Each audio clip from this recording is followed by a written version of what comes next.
Okay, good. As I promised you, all of you, so I told you I'll shift 1 hour, this class 1 hour early. Yes, I will do it from Monday. Okay.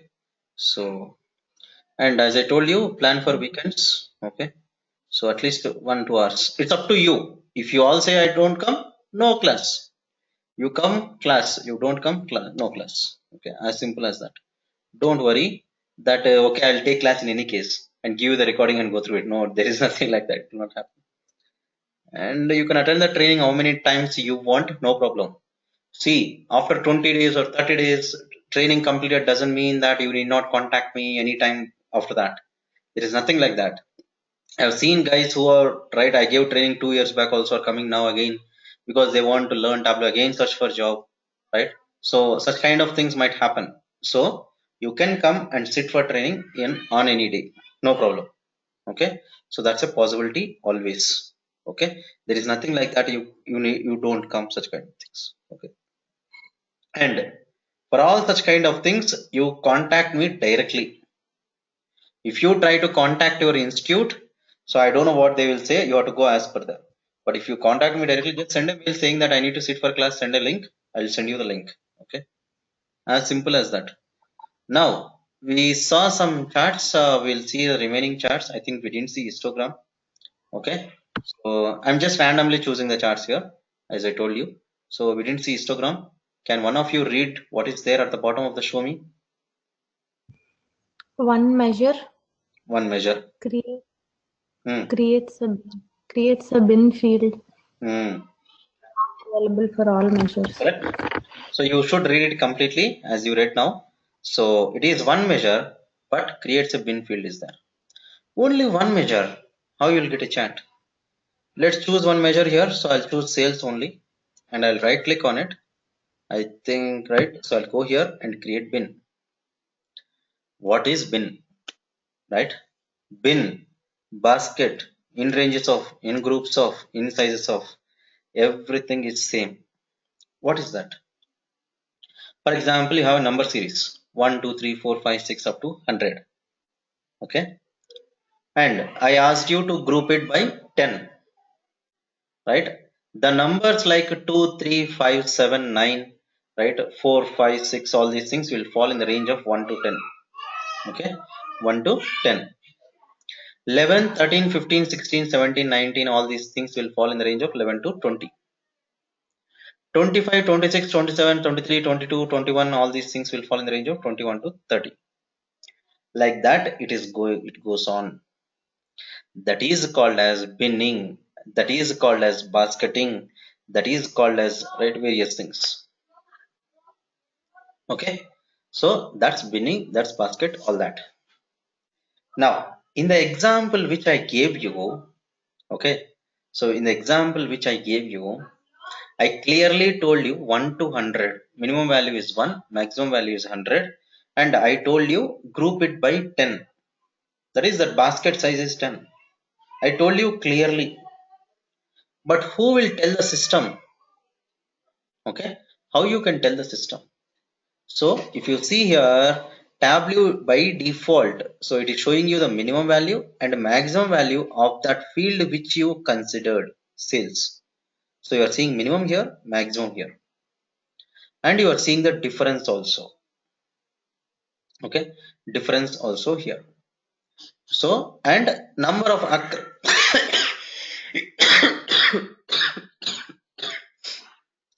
number of occurrences of that value, right? So number of occurrences of that value. Now, so number of occurrences of that value. So you need to know all these things, and based on that, you will decide the bin size. Okay. For example, you have values like 1000, 10,000, 1 million, 10 million, 5 million, like this. You have only 5 values. But if you think that, so I create a bin with a size of 10,000, let's say, will it work out? No. That's why you need to know number of values also, right? So when there are only 5 values, why should you create a bin first of all? Correct? So that's why you need to know number of values also. Okay. So based on that, you should create a bin. So based on these numbers, Tableau is suggesting to go with 447 as the bin size, right? 447 as the bin size. Why should I go with it? I want to go with some other number. Let's say 500 or 400 or 300. You can give whatever number you want. Okay, that is Tableau suggested. Okay, you can change it. Not only that, you can keep it highly dynamic with the parameters. We have not seen parameters, guys who are attending first time, don't worry. So we just started. So parameters we'll see it maybe after 3-4 hours of classes, not now. Okay, so now that is 500, so you can change it dynamically. Okay, I'm clicking OK. Bin is created. Where is bin created? Where is bin created? Bin is created in the dimension shelf, right? So bin is created in the dimensions shelf. So you are seeing here the bin.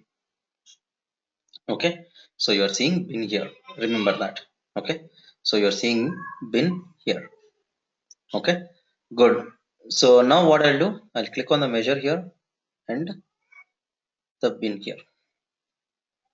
Okay, what happened, I chose one measure. Out of that one measure I created a dimension, and you are seeing both of them here. No, I'm not happy, right? Why can't I call this as right bar graph? Why should I call it as histogram? Right, these are bars only, right? Why can't I call it as bar chart?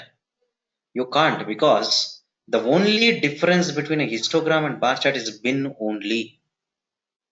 So bin means histogram, histogram means bin. That's why bin creation is mandatory whenever you are going for histogram. So no bin, it is a bar chart only. Okay, that's the only difference between bar and histogram. And as you are seeing, right chart here, more values are in the range of 0 to 500. Next 500 to 1000. So all the values which are in the range of 0 to 500 are here. 500 to 1000, 1000 to 1500. So like that it is going on. Okay, so that is how it is. Okay, so that's how it is.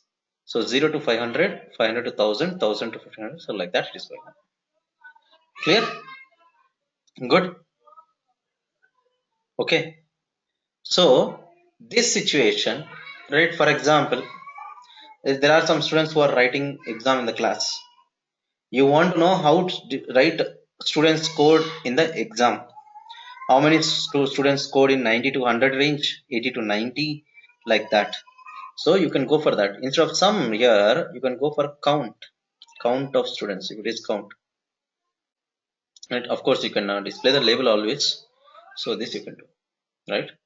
So you can see that in this retail store, the more sales is happening only between 0 to 500. That means that your target is mostly, let's say, middle class or anything. I'm just giving an example here. Okay, so that's how you can understand things. So histogram will help you to understand how the performance is in different ranges. Okay, how the performance is in different ranges. Okay, good. Proceed. Okay. Wow. That's what is called as pin drop silence. Okay, here bullet graph is there. So you're not seeing bullet graph, right? So we'll see bullet graph now. Bullet graph.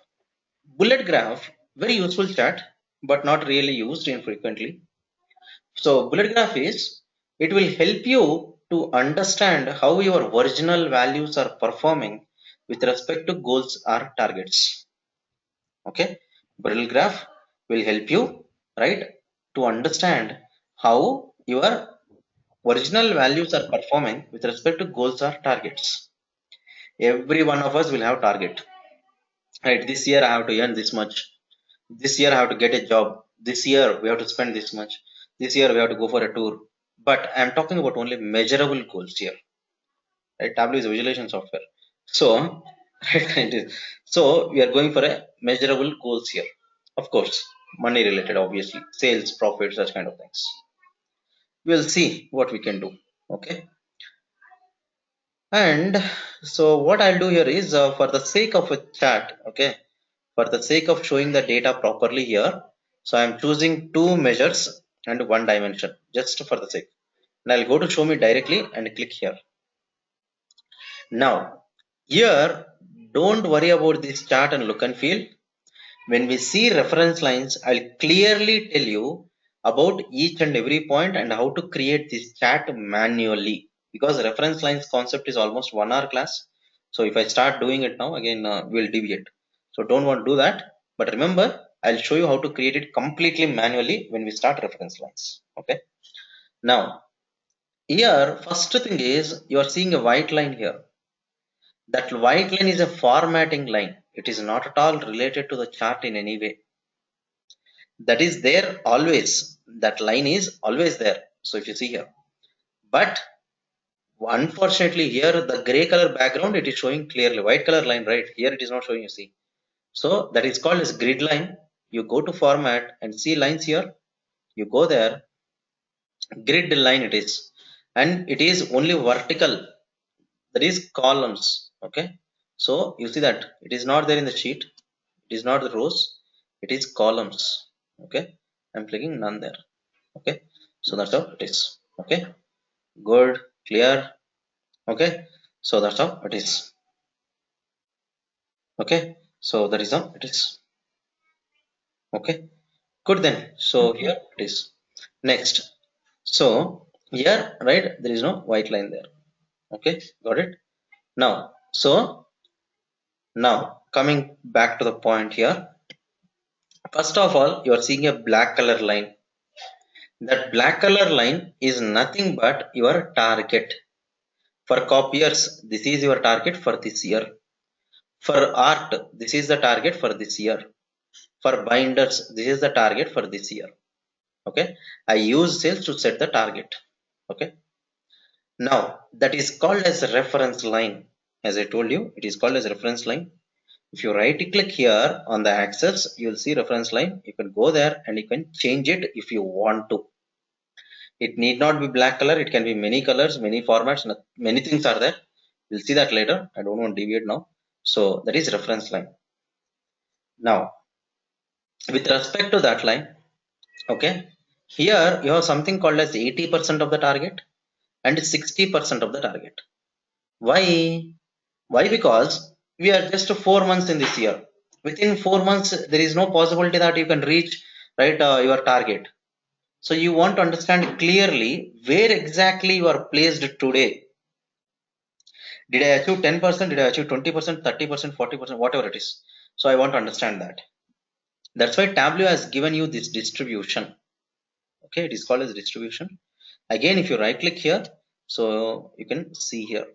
Okay, right, you can change it, you can always change it, no problem. So go here, right, 40, 20, 10 percentages, you can give any number of right values. Tableau will do it very simple, very easy. Here you see it is 40%, it is 20, it is 10. Okay, with respect to this original value chairs. Okay, here. Okay, so chairs there, so chairs value, it is almost near to 10%. That means you have achieved almost 8% or 7% of your target. If you see copiers, it is somewhere around 40%. That means you are just right 2% or 3% from 40%. That means you have achieved almost 37%, 38%. Like that, you can understand clearly by using bullet graph. Okay, so how your original values are performing with respect to goals or targets. Clear? Good. Any doubts, questions? Don't go in Um, depth. Okay. Hmm. you said these black lines are known are the target lines, right? I told you that. And this gray part which you divided into percentages, Hmm. um, That is part of the target.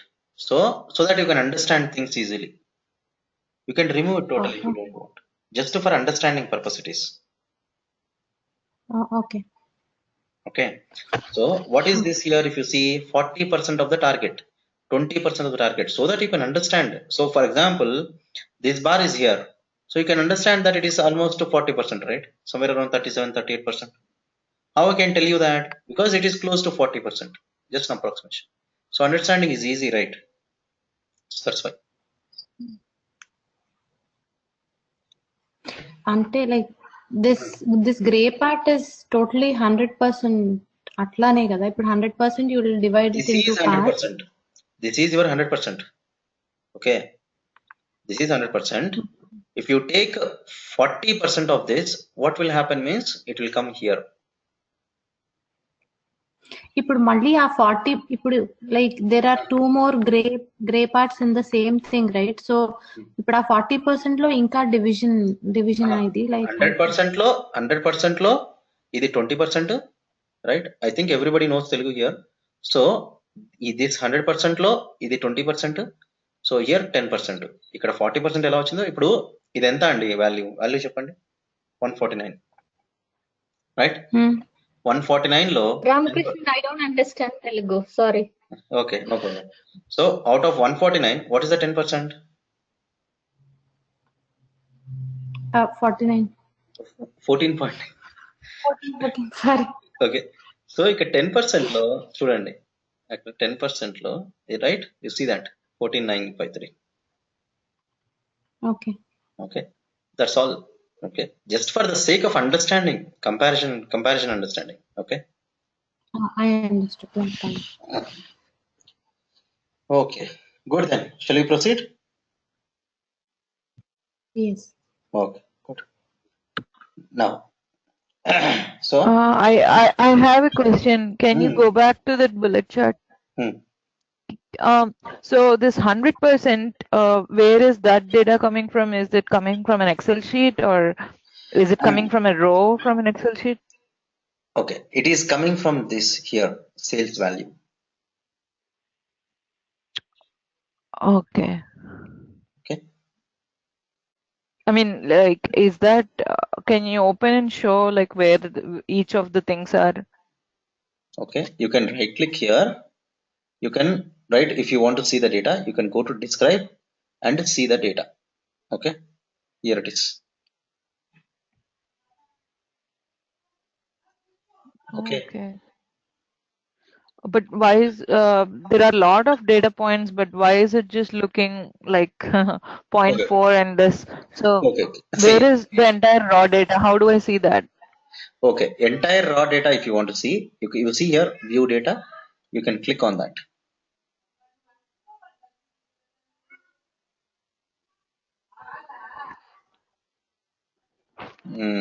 Okay, so that's how it is. Where is the sales? Here it is. Oh, so that's sales bin. Okay, so where is sales? Yes. Where is it? Here. Okay, these are all the values. Okay. So how did you choose the columns while creating this chart? Was it covered in a last class? Then I won't ask that question. So, but if it was not covered, see, how? For you, there are 3 classes in between, as I told you. For them and for you, there are 3 classes in between. So that's why these questions will come up automatically. Okay, because I didn't teach you, right? So that's why. So when I teach you those 3 classes, you will understand things easily. Okay. Okay, all right. We can move on. All right. Okay, no problem. Good then. So any other things? Okay, good. So here, that is, what is that? Bullet graph. We'll see Gantt. Okay, Gantt is here. Gantt is very useful chart, but only problem is injecting the data. So who will collect the data? For example, I'll give you one simple example.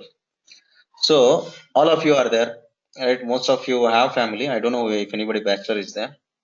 So right, let's say you are doing a lot of activities from morning to evening. This is just an example. Okay, so morning to evening you are doing a lot of tasks. So let's say you are waking up. So you are waking up. Let's say you are getting ready if you are going to office. Otherwise, you are making your kids ready to school. Then later on, you are cooking for them. So you are right. I mean, I don't know whether you carry the lunch box to office or not. Just you are doing all these things. After coming from office again, so if you don't go to office, you are attending Tableau training this, and you are studying for some subject or something. So then later on again, if you want need to take care of your kid, you will take care. Again cooking, again cleaning, again right, all these things. So you are busy 24/7. You're doing various tasks, and suddenly, right, you realize that you are watching TV for 1 hour in between. somewhere. You think that I'm wasting time by watching TV, right? So you're thinking that you want to track it. You want to track how much you are spending time, right, for each activity. That's pretty obvious, right? People do it in college days generally, but so I don't know now we will do it or not.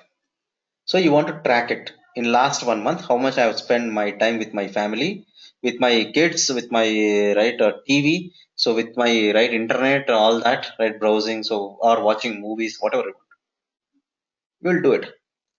So you want to do it, that is fine.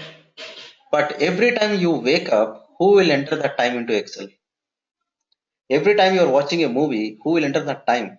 Just out of interest, you'll just go there and you watch in YouTube or just download it and start using it, seeing it, right? But who will enter that into Excel every time? Will you be interested? No, right? But in case if you have entered all that data into Excel, that's when you can use Gantt view to track how much time you are spending on each activity over a period of time. That is 30 days, 40 days, 1 month, whatever it is. That is when Gantt chart will come into picture. So you can use Gantt view to track how a particular subtask or task is performed in a long time period. Correct? So, but who will bell the cat? Right?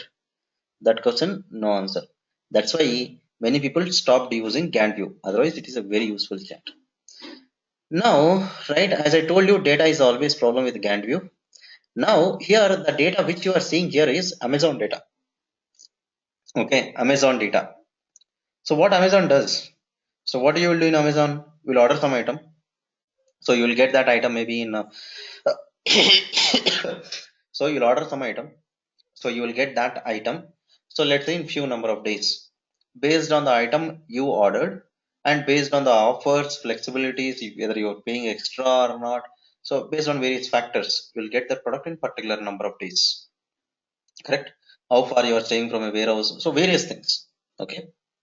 Now, first thing what I do is I'll calculate the number of days taken for a product to be delivered. Okay, I'll go here.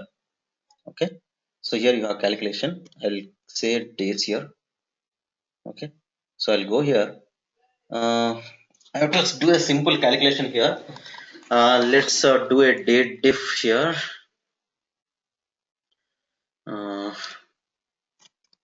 These all syntax. Okay, when we see the calculations, I'll explain all these things why I'm writing these all these things. But right now, what I'm doing here is I'm doing a difference between two dates, that is ship date minus order date in terms of days.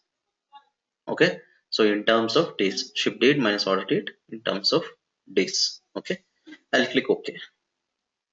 Okay, so I'm clicking OK.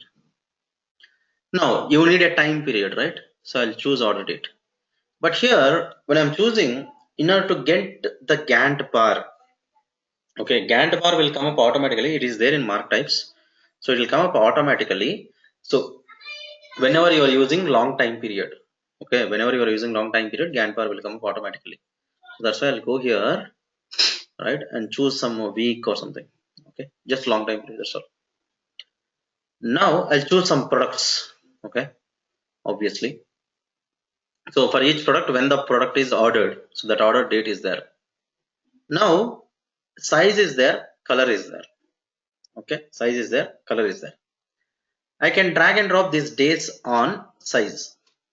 Okay, now the question, how this guy knows that I need to drag and drop this on size or this on color, this on columns, rows, all these things?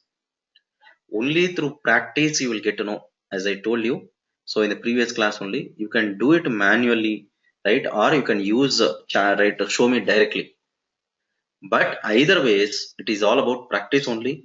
So I tried this chart even before teaching the classes itself. I will do it. So I'll get to know whether I can do it or not. So what I have to try teach you all these things. Then only you will understand.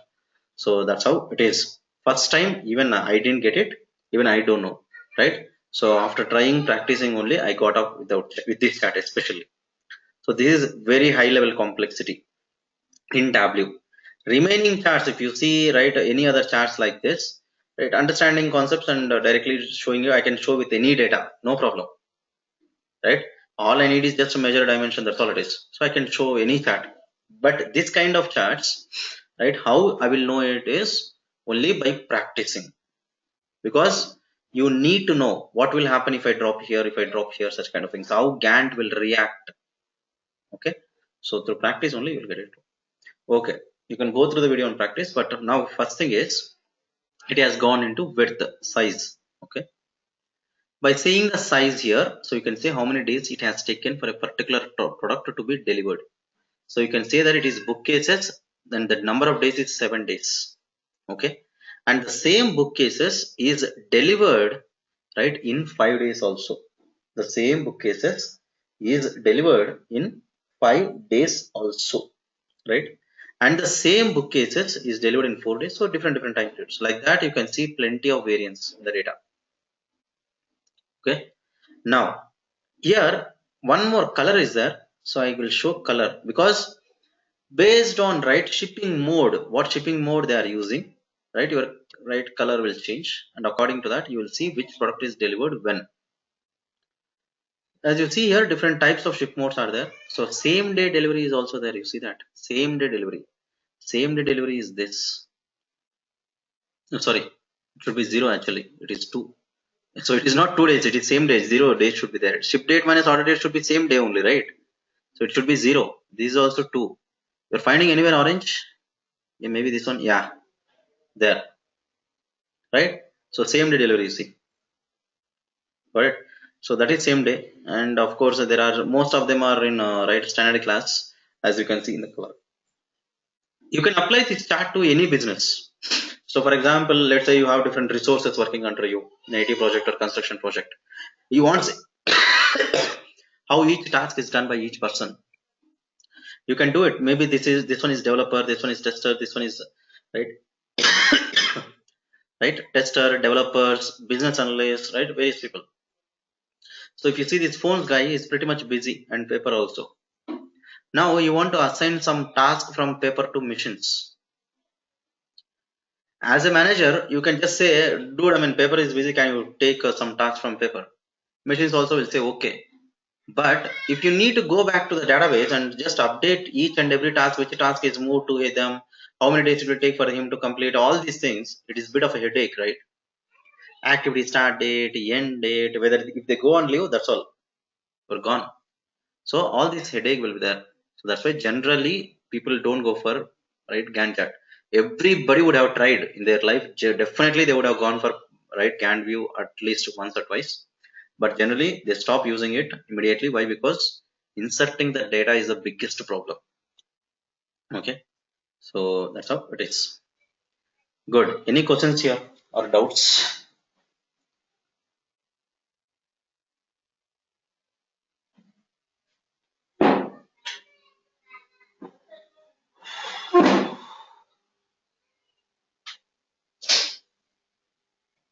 No doubts, sir. Okay. Okay, good. So let's proceed then. So yeah, we'll see next chart. We'll see packed bubble. Okay, packed bubble actually it's a very simple chart, very simple chart actually, and there is no specific scenario that you need to go for packed bubble only in this case. Generally, one dimension, one measure, or one two measures, one dimension, two dimensions, one measure. So general case scenarios. So just for the sake of comparison purposes. So this is packed bubble, very attractive chart. Anybody would want this chart in their dashboard definitely. Okay, so this is very attractive chart and very useful. Okay, so as you are seeing here, because it is all circles, right, human nature is you will get attracted to a circle, and colors, many colors will be there, right? That's why very attractive chart. And I need not tell you that by seeing the size of the circle you can say the circle size is more, right, cells is more, such kind of things, right? So very interesting attractive chart, this one. Now here, so here what I will do here is, so now this is packed bubble. One small thing which I can do here is I can go here and change the mark type to text. Okay, so text, I did that. It is taking time. Okay. Okay, so this is word cloud or text cloud. Okay, people has named it. I mean, it is not named by Tableau. So people write text cloud, word cloud, text that these different things they'll call. But this is word cloud or text cloud. You can call it with either names, no problem. So this you might have seen in advertisements, right? So you can get this also. Okay, so very useful. Okay, good then. So this is word cloud or text cloud. Next is uh, okay, okay. Purnima and Deepthi. Did I miss any chart for both of you here? Or shall I go with scatter plot? So I'll go with scatter plot again. I don't know whether you have seen it or not. Just for the sake of benefit of doubt. Okay. So I'll go with scatter plot here. Okay. I don't think we have seen that. Okay. We'll go for it. Scatter plot. What is written there? Scatter plot. So what is written there? Now. 0 So or more dimensions instance. 2 to 4. Go ahead. Read it clearly. 0 or more dimensions 2 to 4 measures. That's what is written there. Correct? Now, that's what is written there. Now, generally, people in internet, if you see, people, right, they say that, right, to compare two measures or four measures, you go for a scatter plot. That's not true. Really, that's not true. So just to compare two measures, four measures, you don't go for scatter plot. Okay. So why do you go for a scatter plot? I'll show you now. I'm clicking just to two measures only. We'll see what happens. What happened? You just got one mark here. That's all. Nothing is there. It is just an aggregated value. Right? Without having a dimension, there is no meaning to a measure.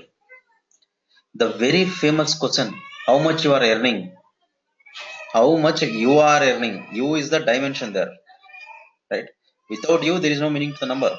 Right?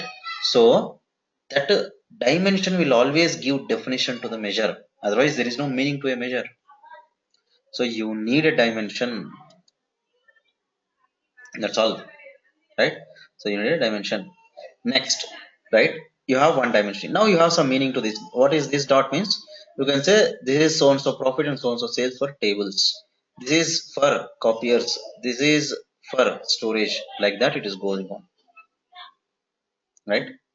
Now, then what is the use of scatter plot? When should I go for it?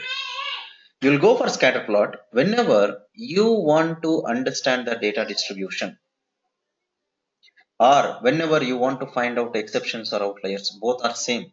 Okay, both are same. So whenever you want to understand the data distribution or to find those exceptions or outliers, that's when you go for, right, scatter plot. How to understand that? I'll take one more dimension and show you.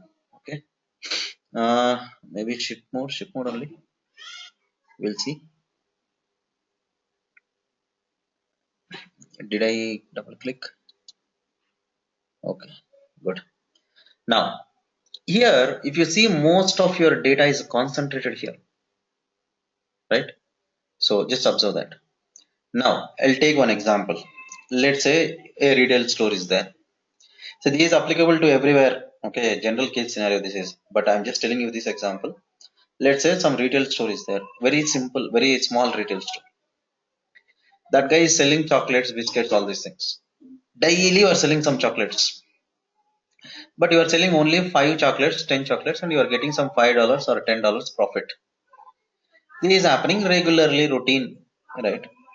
Suddenly you got an Independence Day, right? Almost 100 children came running to your store. They all bought the chocolates. So you are very happy. I sold almost 100 chocolates today. So I would have got at least $100 profit. So at the end of the day, you start counting. But your profit is only $40. Your profit is only $40 here. What happened? 100 chocolates sold, but where is the profit? What happened? It's always proportional, right? More sales means more profit, obviously. So what happened? You believe it or not, this is what is happening in every retail store in US, right? So you take a Target, Walmart, Costco, Best Buy, whatever it is. Every retail store, especially Target and Walmart, they are experiencing this case. Very, very high frequency is there. What is that? Fraud. Fraud. Nowhere in the world, people will say US is advanced country, that country, this country, technology is there, that this. But the amount of fraud which happens in US retail stores is millions of dollars every year. It is not just right dollars or anything, thousands of dollars also. It is millions of dollars. And nowhere in the world, even thousands of dollars will happen. But only in US retail it will happen. Right? Nowhere, not even African countries also it will not happen. So that's much amount of fraud happens in US stores. I don't know whether you know it or not. You can do your research, no problem. Because I worked on that data practically for almost 4 or 5 years. So we'll take the fraud cases and we'll give it to the right law enforcement team. They'll file the cases on those customers or vendors who are all doing fraud. And finally, okay. Anyway, that's all secondary. So in such type of cases, what happens is sales will be there, but profit is not there. That's an exceptional case. First of all, you got 100 students. That's an exceptional case on the positive side. You got a very good sales, right? But even though you have sales, you don't have a profit. That's on the negative side. Both are exceptional case only, right? You don't go through fraud situations every time. That's a very rare. And at the same time, you don't get huge amount of sales every time. That is also an exception case. So exceptions can be negative side or on the positive side. So if your company gives you a very good hike, that's a positive, right? So that's how it is, right? So similarly here also, okay, this is all routine data. So daily you are doing some sales, you are getting some profit or some loss, routine thing. But this point, if you see, how much is the sales? Very huge sales, but where is the profit? You are in loss. How come? Right? And you see here, this is highest profit. Very less sales, but highest profit. And here, if you see, right? Right? Highest sales, this one. Highest sales.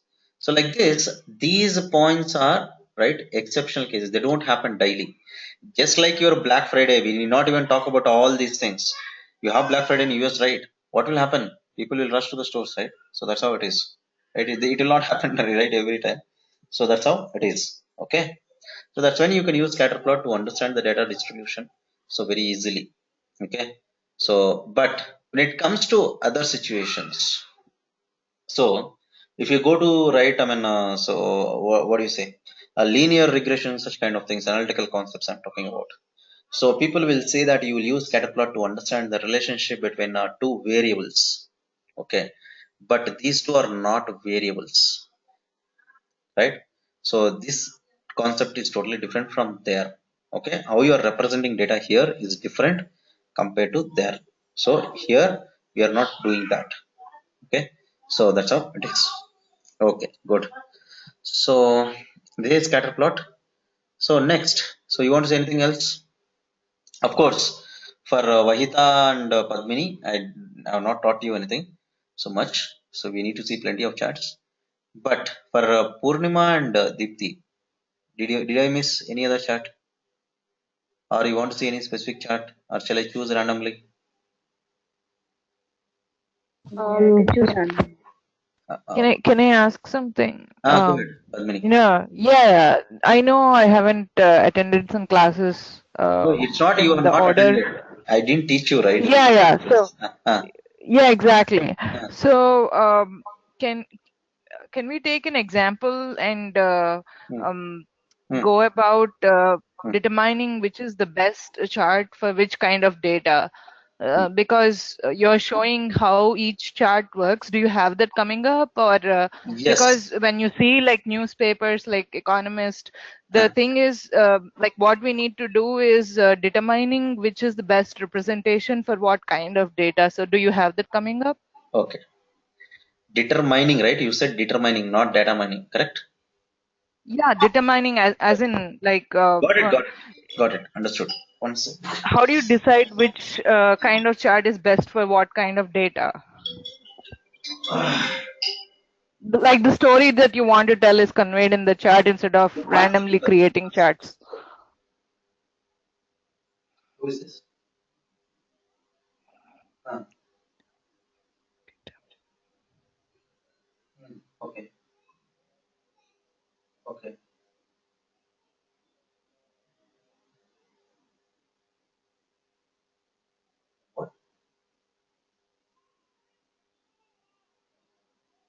Yeah, I'll do it. Okay. Can you call me after 5 minutes? I'm in class.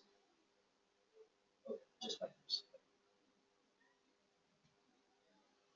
Okay. So, yeah. But yes, I do that actually. Okay. So, a line chat means, I mean, you'll go whenever you have time period based data, you go with a line chat. Okay. And so, stacked bar means for understanding proportionate contribution of data, you will go with a stacked bar. But these chats, since I have taught to them, so that's why I'm not repeating it. Okay, with each chat, we'll see that. Okay. So whenever you have geographical data, you will go with the maps, symbol map and field map. Okay. So whenever you have geographical data, you will go with this, right? So whenever you want to understand proportionate contribution of data with respect to percentages, you can go with the pie chart. Okay. So this I'm telling you orally now. I'll show you practically. Okay. When I teach you each chart, I'll show you practically and I'll tell you how to determine. Okay. So with that, you will know when to use which chart. Okay. No, I wanted to say, like, if you take a big data set and sometimes a combination of charts is used, like if you read like papers like Economist, they have combination of charts to tell a story. So do you have an example like that where you go about using the combination to tell the story that the data should tell through the visualization? That's what we do in every visualization software, even including Tableau. So still we have dashboard creation here and stories here. We are creating individual worksheets now. So later on when you go to dashboard, we'll keep these sheets together and try to understand something out of this, right? Some scenarios. So that's what you are talking about. So we will do that step by step slowly. We are at very start of the training. Still a lot of things to do. Okay. All right. Okay. Okay. Good then. So okay. I'll stop here.